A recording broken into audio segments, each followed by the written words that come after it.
तो आदाब, नमस्कार, गुड इवनिंग, सत श्री अकाल। एक बार फिर आप तमाम लोगों का स्वागत है क्राइम तक की कहानी के इस एपिसोड में। उम्मीद है पूरी फैमिली अच्छी होगी, अपना और अपनों का ख्याल रख रही होगी। आज की कहानी शुरू करूं उससे पहले आपको एक अपडेट दे दूं।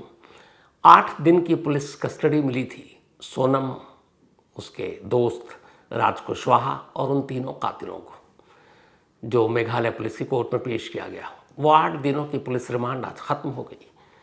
इन सभी को फिर से मेघालय पुलिस ने आज कोर्ट में पेश किया। और अब से कुछ देर पहले जो मेघालय से रिपोर्ट आई है वो ये है, मेघालय पुलिस ने इन 5 की और पुलिस कस्टडी मांगी थी। मैक्सिमम पुलिस कस्टडी 14 दिन की होती है, आपको बता चुका हूँ, 14 डेज़ मैक्सिमम। उसके बाद जुडिशल कस्टडी में भेज दिया जाता है, यानी न्यायिक हिरासत यानी जेल। और पुलिस कस्टडी में पुलिस के थाने में लॉकअप में ही रखा जाता है, जहाँ पूछताछ होती है।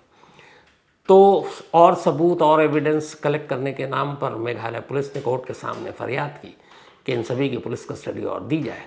लेकिन फिर कोर्ट ने सारी दलीलें सुनने के बाद जो तीनों कातिल थे, जो आकाश, इसके अलावा विशाल और आनंद, इन तीनों को तो जुडिशियल कस्टडी में भेज दिया, यानी अब जेल में। अब इनसे अभी पूछताछ की कोई ज़रूरत अब शायद बचेगी भी नहीं।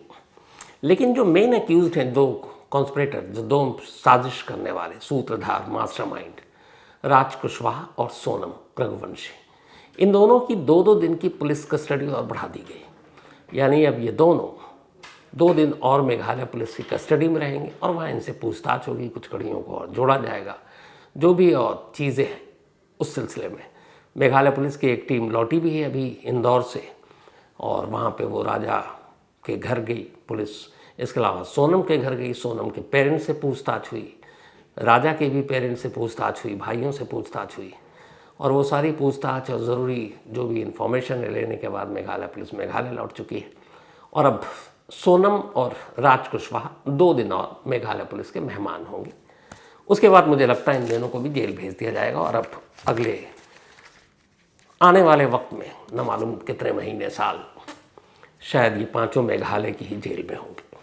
हालांकि वहाँ का मौसम ठीक ठाक है, नॉर्थ इंडिया के मुकाबले बारिश होती है, टेम्परेचर भी ठीक है, तो जेल में उन्हें ज़्यादा परेशानी नहीं होगी, गर्मी भी नहीं लगेगी और थोड़ी ग्रीनरी भी है, तो वक्त सही कटेगा। तो ये तो हुई अपडेट। अब आते हैं आज की कहानी के ऊपर। कई बार रिपीट कर चुका हूँ मैं कि हर क्राइम से पहले हर कातिल को जो प्लान करके करता है या अचानक करता है, एक ही चीज़ दिमाग में चलता है कि पकड़ा नहीं जाऊँगा, पुलिस को गुमराह कर दूँगा, कुछ और दिखाऊँगा, किया मर्डर है, हादसा दिखा दूँगा। अब आप बेवकूफ़ी और ऐसी सोच की इंतहा देखिए। एक पढ़ा लिखा इंसान, हालांकि वो कातिल नहीं है, फर्स्ट क्राइम था उसका, लेकिन वो अपनी ही गर्लफ्रेंड के गले पर तेज़ धार हथियार से वार करता है, उसके जिस्म पर कई बार वार करता है। वो अपने आप को बचाने के लिए हाथ आगे बढ़ाती है तो हाथ के उसके अंगूठा कट जाता है। मतलब उसके गर्दन पर, हाथ पर, सीने पर चाकू के कई घाव। और फिर जब उसे लगता है वो मर गई तो ले जाकर नहर में फेंक देता है, ये सोचकर कि लाश मिलेगी तो ये होगा कि नहर में डूबकर मौत हो गई। अब उसे कौन समझाए कि डूबने से, लाश बरामद होने से भी अगर पुलिस उसको लेकर जाती है तो पोस्टमार्टम होगा, और पोस्टमार्टम रिपोर्ट ये बता देगी कि कॉज ऑफ डेथ क्या है, मरने की वजह क्या है। पहले तो मार रहे हो जिंदा चाकू से, फिर दिखा रहे हो कि डूबने से मौत दिख जाए, कैसे मुमकिन है। लेकिन जब इस तरह का कोई क्राइम करता है तो उसका दिमाग जो है ना, वो ब्लाइंड हो जाता है, और इसीलिए फिर वो एक गलतफहमी में जीता है कि मैं कभी पकड़ा नहीं जाऊंगा। ये कहानी हरियाणा की है। हरियाणा में एक उभरती हुई मॉडल जो हरियाणवी म्यूज़िक एल्बम में ख़ास तौर पर काम किया करती थी। इस मॉडल का नाम है, जो बहुत ही मतलब हरियाणा के सर्किल में आजकल काफ़ी नाम था, उसकी वजह ये थी कि इसके अपने चैनल और फिर वीडियो म्यूज़िक एल्बम उसमें काफ़ी तेज़ी से आ रही थी। तो शीतल उर्फ सिमी चौधरी, शीतल उर्फ सिमी चौधरी, शीतल की एक बहन की शादी हो चुकी, बहन के हस्बैंड यूएस में रहते हैं। 14 जून को शीतल दिल्ली से हरियाणा पहुंचती है, पानीपत में एक गांव है जहां पर उस दिन उसके एक म्यूज़िक एल्बम का शूट होना था। और ये शूट होना था जो शीतल जिस गांव में गई थी उस गांव का नाम है अहर गांव। तो अहर गांव में एक लोकेशन था, जो भी डायरेक्टर था, म्यूज़िक शूट करना था, तो शूट के लिए जो जगह चुनी थी वो एक गौशाला थी, जहाँ तबेला भी आप कहें वो जगह थी। वहाँ पे गाय भी थे, बराबर में तबेला भी था। तो उसी लोकेशन पे शूट हो रहा था, क्योंकि बैकग्राउंड में वो म्यूज़िक और हरियाणवी सारी चीज़ें दिखाई जानी थी। तो शीतल पहुंचती है इस गांव में, यहाँ शूट करती है। उसकी बहन को पता है, उसी गांव के पास रहने वाली। शूट वूट करके अब इसको रात को अपने घर लौटना था सिस्टर के। शूट ख़त्म हो गया। इसके बाद रात बीती, लेकिन शीतल घर नहीं लौटी। अब घर नहीं लौटी तो बहन परेशान। अगले दिन तमाम शूट पे शामिल डायरेक्टर, को स्टार सबसे पूछताछ की, पता चला वो तो निकल गई, लेकिन कहीं मिली नहीं। तो परेशान हाल बहन ने आखिरकार जाकर पुलिस स्टेशन में मिसिंग की रिपोर्ट लिखा दी। अब पुलिस ने मिसिंग की रिपोर्ट लिख ली। अब पुलिस तफ्तीश कर रही है, सीसीटीवी कैमरे को देख रही है। तो पहला सीसीटीवी कैमरा पुलिस को मिलता है एक पार्किंग का। उस पार्किंग में एक लड़का और एक लड़की एक कार की तरफ बढ़ रहे हैं। ये वही सीसीटीवी कैमरा है। अब इसमें पुलिस पहचान गई कि ये जो लड़की है ये कोई और नहीं बल्कि शीतल है, यानी कि सिमी चौधरी। और वो लड़का जो है उसके घर वालों को दिखाया गया, तो शीतल की बहन ने पहचान लिया। उसने कहा ये सुनील है, शीतल का बॉयफ्रेंड। अब ये हुआ कि, और ये तस्वीर 14 जून की रात की थी, ये जो सीसीटीवी आप देख रहे हो। तो अब ये हुआ कि आखिरी वक्त में शूटिंग ख़त्म करने के बाद वो सुनील के साथ थी। अब पुलिस सुनील का फ़ोन मिला रही है, सुनील का मोबाइल स्विच ऑफ। पुलिस अब इधर उधर तफ्तीश कर रही है, कोई अता पता नहीं। तभी 15 जून की अब तारीख हो चुकी थी, रात भर तो लौटी नहीं शीतल। 15 जून को पानीपत के पास एक नहर है, उस नहर में एक कार तैरती हुई मिली। कुछ लोगों ने देखा कि एक नहर में कार गिरी हुई है। लोग हैरान, तो फ़ौरन पुलिस को खबर दी गई। इसके बाद पुलिस बचाव दल वहाँ पहुँचा, और इत्तेफाक से इस कार को जब नहर से निकाला जा रहा था तब कुछ लोगों ने शूट भी किया। तो ये नहर में वो डूबी हुई कार और उसको निकालने का वीडियो है जो आप इस वक्त देख रहे हैं। तब उस कार को नहर से निकाली गई। इत्तेफाक से उस डूबती हुई कार से के पास नहर से ही एक ज़ख्मी इंसान भी बाहर निकलता है। वो खुद ही निकल गया था बाहर, और बाहर निकलने के बाद फिर लोग उसे अस्पताल पहुंच जाते हैं। वो ज़ख्मी था, उसके हाथ पे भी चोट के निशान थे, और नहर गहराई वाली। तो खैर उसको भेजा गया। अब इधर जो पुलिस शीतल की गुमशुदगी की जांच कर रही है, उसे इस कार के बारे में पता नहीं। उसे इस कार के साथ एक ज़ख्मी शख्स बरामद हुआ, उसके बारे में भी पता नहीं। पुलिस तफ्तीश कर रही है, ढूंढ रही है, कोई सुराग, कोई कुलू, कुछ नहीं मिल रहा है। 14 की रात से गायब थी शीतल। 15 जून की तारीख आ गई, लेकिन 15 जून को भी शीतल तो मिली नहीं। हाँ, उस जगह से दूर एक पानीपत के नहर से ये कार बरामद हुई। अब 16 जून की तारीख आ गई। पुलिस अब भी शीतल को ढूंढ रही है। तीसरा दिन है उसकी गुमशुदगी का। तभी पुलिस को खबर मिलती है कि पानीपत से दूर सोनीपत में एक नहर से एक लड़की की लाश मिली है। अब इत्तेफाक से ये वही नहर है जो गुजरते हुए सोनीपत पानीपत को क्रॉस करती है। अब जैसे ही पता चला, पुलिस की टीम वहाँ पहुँची। नहर से उस लाश को बाहर निकाला गया। लाश फूल चुकी थी। जब पुलिस बाहर निकालती है तो देखती है उसके गले पर कट के निशान है, हाथ भी इंजर्ड है। अब लाश इस तरीके से फूली हुई थी कि फिर चेहरे से पहचानना मुश्किल था। लेकिन लाश के जिस्म पर, गर्दन पर, कुछ जगहों पर टैटू के निशान थे। इधर शीतल गुम है। पुलिस को डाउट हुआ, तो अब कैसे पहचाने? तो शीतल की बहन को बुलाया गया और कहा गया ये लाश नहर से मिली, आप देखिए। शीतल की बहन जैसे ही आती, उस लाश के उस टैटू को देखती है, वो रोने लगती है। उस टैटू से शिनाख्त हुई कि यह लाश शीतल की है। अब पुलिस ने उस लाश को पोस्टमार्टम के लिए भेज दिया। पोस्टमार्टम के लिए भेजा। अब पुलिस पूरे केस की तफ्तीश कर रही है। तो शीतल की बहन से पूछा गया, जो शख्स सीसीटीवी कैमरे में दिखाई दे रहा आखिरी वक्त में कार में, जिसके साथ शीतल जा रही है, वो कौन और क्या? तो पहले ही उन्होंने बताया कि उसका बॉयफ्रेंड था। उन्होंने कहा इसका नाम सुनील है, ये एक होटलायर है, किसी होटल का मालिक है, और पिछले कुछ वक्त से शीतल जो है इसी के होटल में काम कर रही थी, नौकरी। और फिर धीरे धीरे वो इसके साथ अपना मॉडलिंग और बाकी सोशल मीडिया पे भी एक्टिव रहती थी। उसके इंस्टाग्राम पे भी कई लाख फॉलोअर्स थे। लेकिन वो रिलेशनशिप में थी सुनील के साथ। अब पुलिस ने सुनील की कुंडली खंगालनी शुरू की तो पता चला कि सुनील की तो शादी हो चुकी, 2 बच्चे हैं। फिर और जब सोनीपत से लाश मिली थी, फिर पानीपत से जो कार मिली, उन दोनों कड़ियों को जोड़ा गया। पूछा गया भाई वहाँ से एक कार में लाश मिली, क्योंकि नहर से इधर लाश मिलती, उधर कार मिलती है। तो पता चला कि जिस कार के साथ जो जख्मी इंसान मिला था वो कोई और नहीं बल्कि सुनील था, और सुनील हॉस्पिटल में एडमिट था। अब पुलिस पहुंचती है हॉस्पिटल, डॉक्टर से पूछताछ करती है। डॉक्टर कहता है कि अभी थोड़ा इनको ठीक होने दीजिए। पुलिस वेट करती है। इसके बाद जैसे ही थोड़ी हालत उसकी बेहतर होती है, पुलिस उसे अपनी कस्टडी में लेती है और लेकर निकल लेती है। अब इसके बाद पूछताछ शुरू होती है। जब पूछताछ शुरू होती है तो फिर पूरी कहानी कुछ यूँ आती है। शीतल म्यूज़िक एल्बम और म्यूज़िक की इंडस्ट्री में एक मॉडल के तौर पर अपना नाम कमाना चाहती थी। दिखने में खूबसूरत, साथ ही उसने अपनी पढ़ाई लिखाई की तो उसे नौकरी भी करनी थी।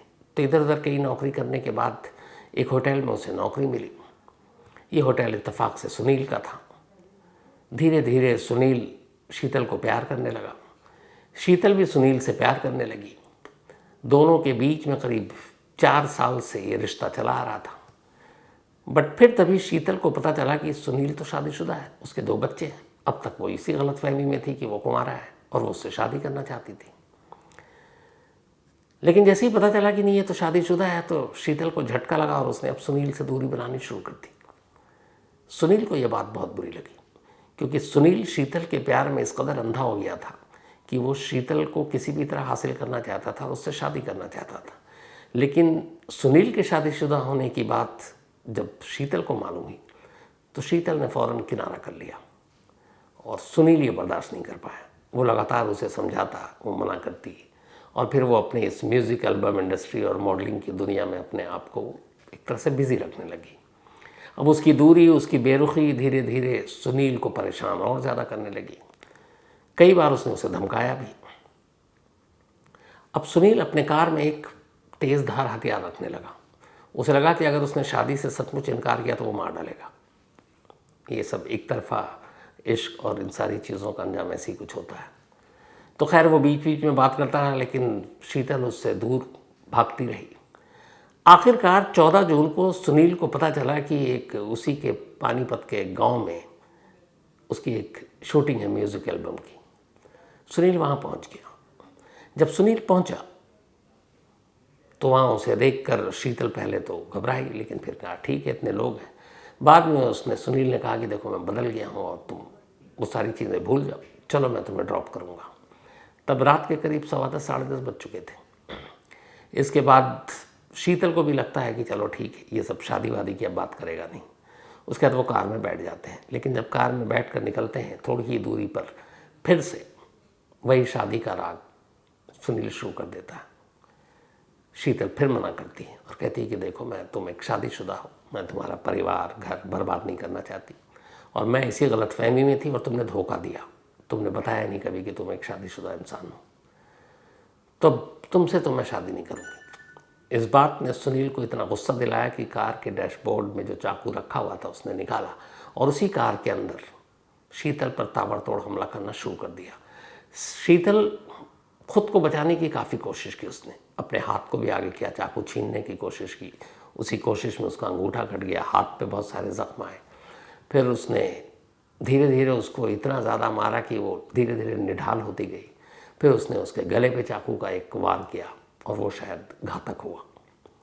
थोड़ी देर के बाद अब शीतल कार के अंदर मर चुकी थी। अब सुनील को एहसास हो चुका था। अब उसे समझ में नहीं आया कि क्या करें। इसके बाद अगले 1 घंटे तक 12 बजे रात को वो उस कार में एक डेड बॉडी लेकर, वो भी फ्रंट सीट पर आगे, घुमाता रहा सुनसान सड़क पर। क्या करें क्या करें क्या करें। 1 घंटे तक उस लाश के साथ घूमने के बाद आखिरकार उसे आइडिया आया। वो वहीं नहर के किनारे गया। नहर के किनारे जाने के बाद उसने गाड़ी रोकी, शीतल की लाश को बाहर निकाला और नहर में फेंक दिया धक्का देकर। अब शीतल की लाश पानी के बहाव के साथ बह गई। अब उसे लगा कि ये एक्सीडेंट दिखना चाहिए कि कार जो है हमारा वो नहर में गिर गया और मैं ज़ख्मी हो गया हूँ और शीतल की लाश तो अब शायद मिले ना मिले। इसके बाद उसने उस कार में वो खुद बैठा और वो एक अच्छा तैराक था, इसकी वजह से ही वो पकड़ा गया। तो तैराक था, कार के अंदर बैठता है और फिर कार को स्टार्ट करता है और सीधे ले जाकर नहर कार को गिरा देता है, कार नहर के अंदर। उसके बाद वो कार से बाहर निकल आता है, तैरते हुए किनारे आता है और फिर किनारे आने के बाद खुद फ़ोन करता है पुलिस को कि मेरी कार का एक्सीडेंट हो गया, जो वहाँ की लोकल पुलिस इस नंबर पे, और फिर वो पुलिस आती है, उसे हॉस्पिटल ले जाती है। उसने अपने हाथ पे भी चाकू का कट मार दिया था ताकि ये लगे शीशा या एक्सीडेंट इन सब में हुआ है। और फिर बाद में उस कार को नहर से निकाली गई। अब कार मिली इधर सोनीपत में, बल्कि पानीपत में, और उधर लाश बहते हुए पहुंच गई सोनीपत, जो 16 जून को मिलती है। 14 जून की रात को लाश को नहर में फेंकी, लेकिन 16 जून को मिली, जबकि कार 15 जून की ही पानी से बाहर आ चुका था। तो उसने भी यही कहानी सुनाई कि एक्सीडेंट हो गया, लेकिन जब पोस्टमार्टम रिपोर्ट आई तो पता चला कि शीतल की मौत पानी में डूबने से नहीं हुई, बल्कि जो गले पे कट था, उसका गला काटा गया था, उससे उसकी मौत हुई, एक्सेस ब्लीडिंग से मौत हुई। भेद खुल गया। फिर सुनील ने अपना जुर्म एक्सेप्ट किया और इस वक्त वो पुलिस की कस्टडी में, पुलिस हिरासत में, उससे पूछताछ हो रही है। और जो शुरुआती उसने बोला वो यही था कि मुझे शीतल का शादी से इनकार करना बहुत गुस्सा दिला गया और मैं नहीं चाहता था कि शीतल शादी से इनकार करे, मैं उससे शादी करना चाहता था, वो मुझसे कर नहीं रही थी।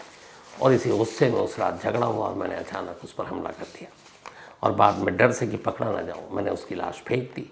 और ये दिखाने के लिए मैंने अपनी कार भी नहर में उतार दी और शीतल की लाश इसलिए फेंकी ताकि लगे कि वो एक हादसे में डूबकर उसकी मौत हो गई। लेकिन हादसे में गले पे कट के निशान नहीं आते हैं, चाकू के तेज़धार हथियार के, अंगूठा नहीं कटता है। ये बेसिक चीज़ें जो है सुनील को नहीं शायद समझ में आया उस वक्त। बुरे काम का बुरा अंजाम। बेचारे शीतल अब इस दुनिया में नहीं, सुनील जो उससे शादी की ख्वाहिश रखता था अब उम्र जेल में कटेगी। और जो उसका अपना परिवार, बीवी और दोनों बच्चे, जिनका कोई कसूर नहीं, वो इस सारे दर्द को अब हमेशा के लिए सहेंगे। इसीलिए कहते हैं जुर्म का अंजाम हमेशा बड़ा तकलीफ दे, बहुत बुरा होता है। प्रकाश, ऐसे क्राइम करने वाले पहले से ही इस अंजाम के बारे में सोचना शुरू करें, बहुत सारे क्राइम रुक जाएंगे। तो आज की कहानी में इतना ही, लेकिन कहानी ख़त्म करूँ उससे पहले वही अपना सिलसिला। आज वैदेही का बर्थडे है, तो हैप्पी बर्थडे वैदेही। और ये अमित त्रिवेदी साहब की बिटिया हैं और टोरंटो से इन्होंने भेजा है, तो एंजॉय, हैप्पी बर्थडे वैदी अपना। साथ ही विद्युत, इनका भी आज बर्थडे है, तो हैप्पी बर्थडे विद्युत। और ये मानव के भाई हैं। इसके अलावा रेहान खान, इनका भी आज बर्थडे है, तो हैप्पी बर्थडे रेहान। और ये भेजा है फैज़ान खान ने, उनके बेटे हैं रेहान। सुमित अंकोला, इनका भी आज बर्थडे है, तो हैप्पी बर्थडे सुमित साहब। और ये भेजा है रणवीर अंकोला ने, रणवीर अंकोला जी के बेटे हैं सुमित। प्रज्ञा चौहान, इनका भी आज जन्मदिन है, तो हैप्पी बर्थडे प्रज्ञा। और ये भेजा है इनकी सिस्टर शिल्पी चौहान ने। इसके अलावा निकुंज गर्ग, इनका भी आज बर्थडे है, हैप्पी बर्थडे निकुंज गर्ग। और ये भेजा है इनके दोस्त हैं शौर्य गर्ग, उन्होंने। साथ ही डॉक्टर अनमोल कुमार, इनका भी आज बर्थडे है और विश किया है इनकी वाइफ डॉक्टर प्रीति कुमार ने, तो हैप्पी बर्थडे डॉक्टर अनमोल साहब। साथ ही रुक्मणी परिहार एंड विष्णु परिहार, इन दोनों की आज एनिवर्सरी है, तो आप दोनों को शादी की सालगिरह की बहुत बहुत मुबारकबाद, रुक्मणी जी एंड विष्णु जी। इसके अलावा कमलेश कुमारी जी एंड बलवान सिंह जी, इन दोनों की भी आज एनिवर्सरी है, तो कमलेश जी एंड बलवान सिंह जी, आप दोनों को बहुत बहुत बधाई आपकी शादी की सालगिरह। और भेजा कनिष्क भारद्वाज ने। तो इसके साथ ही कहानी में आज इतना ही। अब आपसे मुलाकात होगी कल रात 9 बजे किसी नई कहानी के साथ। तब तक अपना और अपनों का ख्याल रखिएगा। Thank you very much.